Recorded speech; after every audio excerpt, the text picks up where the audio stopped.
Were you looking for a video giving a pseudo-review of a year-old compilation of games that are now decades old? Because boy, do I have good news for you. Sonic Origins is just a straight-up good time. If you're a longtime fan of Sonic, it's a fantastic celebration of the Genesis games. The good Genesis games, anyways. That's sure to hit the nostalgia right where it needs it. If you're younger and new to Sonic, maybe you played Frontiers and liked it, or you played Forces and thought, was this guy ever good? Well, you've got a great package that shows where the blue blur got his start. You've got Sonic the Hedgehog, Sonic the Hedgehog 2, Sonic CD, and Sonic 3 and Knuckles. All that in one. This is far from the first time all these have been packaged together, but it's probably the best way to play all of them in the modern era.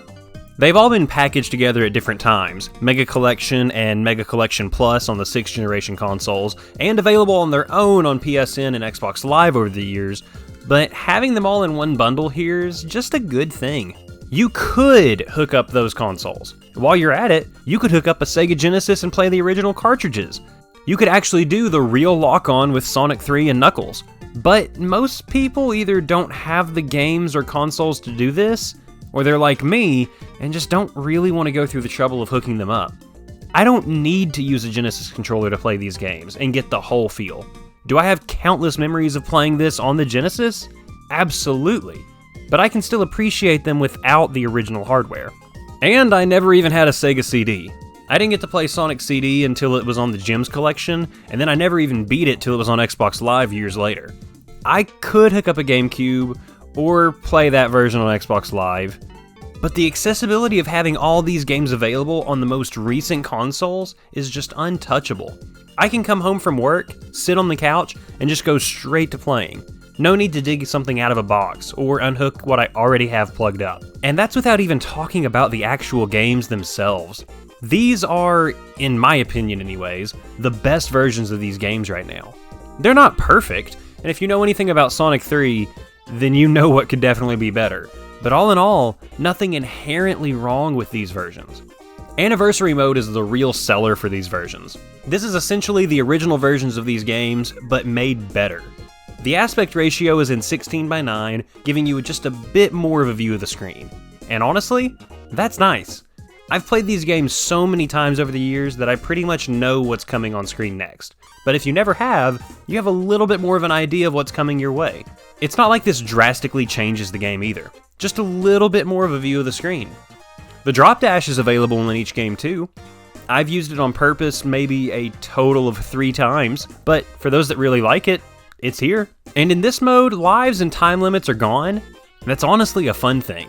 Instead of a 10-minute time limit, you can really explore these levels a little bit more than before. This is especially nice in Sonic CD, where you're really not meant to just go through the levels as fast as possible. You're meant to explore them, go to the past and the future, not just go to the end as fast as you can. And on top of exploring, having unlimited lives is nice. Go ahead and say it's a bad thing and that there's no consequences to dying. I don't care. It's nice to play it and not worry about lives. Try this mode out. You've got as many lives as you need. Now, you don't get another life when you find 100 rings, you get a coin. These coins are used for 2 different things. Buying things in the museum, more on that later, and retrying a special stage, which is probably my favorite thing of the Anniversary Mode. I could never legitimately get all the Chaos Emeralds or Time Stones in the games growing up. This lets me do that, and I can practice the levels so much easier this way. If you wanted to practice the last special stage in Sonic 2, you know, the hardest one, you had to start the game over fresh and get all the other Chaos Emeralds along the way, which is not an easy feat. And then you have to get to that stage. You can tell me this is a bad thing all you want, and I will always disagree. This is some of the most fun I've had playing these games in years. Also, the 5th, 6th, and 7th special stages in Sonic CD are just miserable. I hate them so much, and this would have been so much less fun without the retry coins. And if you think all those things are way too different, not good for the game, not true to the original, well, I have good news for you. There is a classic mode. You can play the games almost exactly as they originally were. I say almost because Sonic 1 does have the spin dash, but let's be real, that's a good addition. The games are in 4x3, limited lives and time, the true classic way to play the game. Sonic isn't the only playable one here this time either. Knuckles and Tails are playable in every game, except for CD, where Knuckles isn't playable unless you buy the DLC. If you do get the DLC, you also get Amy Rose playable, which has literally never happened in these games ever before. So there is a genuinely brand new way to play these games in this bundle. And honestly, she's very fun. I don't know if there's any actual difference in her playstyle compared to Sonic, other than her having the hammer to increase her attack radius, but she's just plain fun to control. Way more than in Sonic Advance. It's just painful playing as her in that game. The games just look great too. I think the one that shows this off the best is the special stages in Sonic 2. I'm not a graphics snob. Half the time when I see screenshots comparing HD games and the non-HD version, I can barely tell the difference. But I audibly talk to myself about how good these special stages looked. And the rest of the games just look so crisp. Speaking of Sonic 2, they even included the Hidden Palace Zone from the beta of Sonic 2.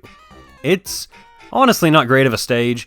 I just don't get the appeal and I'm not nostalgic for the music, but having it here hurts nothing, and it's a treat for those that know about the stage and enjoy it. You've also got a boss rush mode and a mirror mode, where you can go through all of the bosses in each game, and where you can go through the stages backwards. Really disorienting when you've gotten so used to playing these stages in one direction for your entire life. Now the museum mode I mentioned earlier is a collection of songs, artwork, and movies. There's every song from every Genesis game, and even the music from Knuckles Chaotix.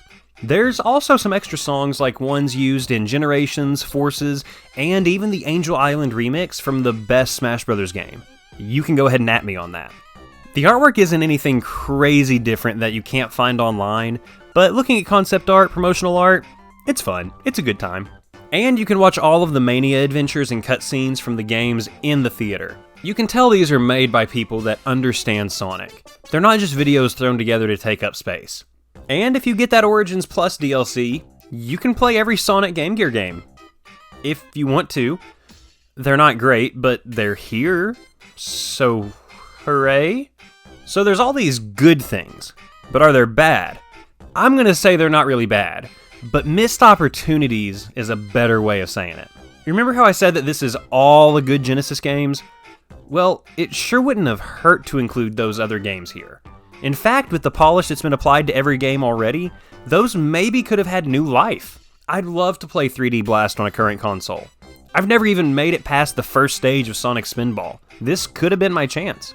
And Dr. Robotnik's Mean Bean Machine isn't even mentioned aside from the Game Gear version being playable. If you've ever played it, you know how good Mean Bean Machine is, and it's kinda sad that it's not here at all. Spinball and 3D Blast are even heavily referenced on the stage select screen.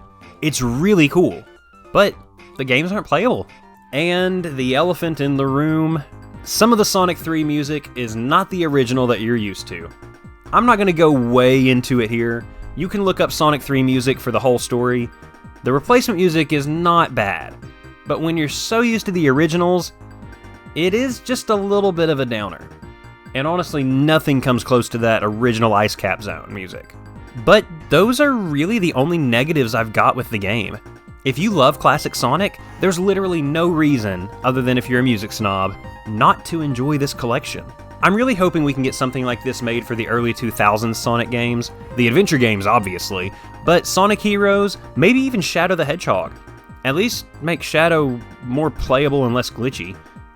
You can only do so much to the story, but what you gonna do? I think you should play Sonic Origins. Go get it. Enjoy the origins of Sonic games. You won't regret it. As always, thank you so much for watching the video. Leave a comment about what you like in Sonic Origins, like the video, and until next time, see you later!